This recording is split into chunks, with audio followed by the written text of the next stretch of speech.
बेटी हाँ बड़े पापा। कहाँ जाता हूँ?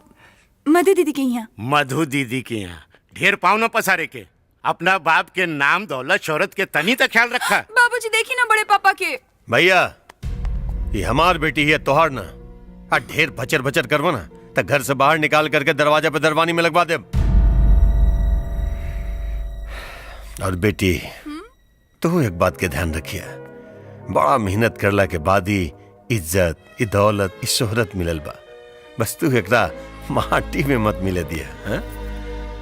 अगर विश्वास नहीं के तो कहीं तो अभी भीतर चल जाता। ना ना ना रे पगली बक पागल, ऐसन बात नहीं के। देखा अब बड़ के काम होला समझावल और छोट के काम होला मानल। जा काजल बिटिया ई बैग ला, एमे मधु के सामान बा और तोहर कपड़ा भी। जा जा अपन ख्याल रखे। हाँ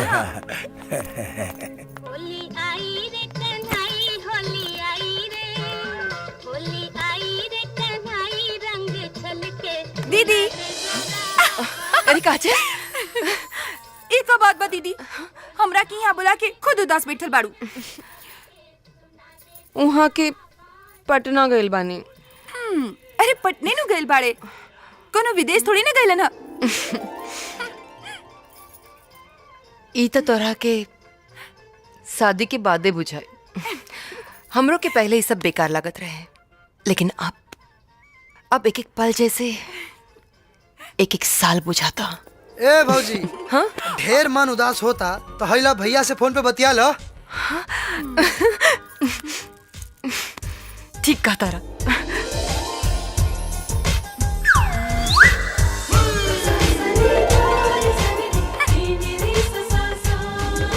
आप जिस नंबर से संपर्क करना चाहते हैं वो अभी पहुंच से बाहर है।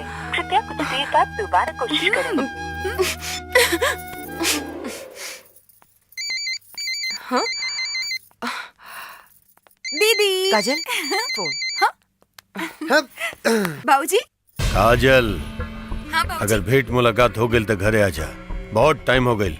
बाबूजी आज हम मधु दीदी के यहाँ रुक जाएं? बिल्कुल ना। और एक बात ध्यान रखिए बेटी कि छोट आदमी के साथे रहला से बुद्धि भी छोट हो जाला। याद रखिए तू हमार बेटी हो, इंतजार कर रहल बानी हम। ठीक बा। हमरा के घरे जाए के पड़ी, बाबूजी बहुत गुस्सा हो रहल बाड़े। ठीक बा, लेकिन ऐसे कैसे जेबू? एगो काम करा, नहा के कुछ खा ला और राहुल तू छोड़ो ही। अरे जिया हो भौजी, तू तो एकदम हमारा मन के बात छीन ले लू। अब घर का जहाँ कहीं हो इजा छोड़ दे। अच्छा हाँ।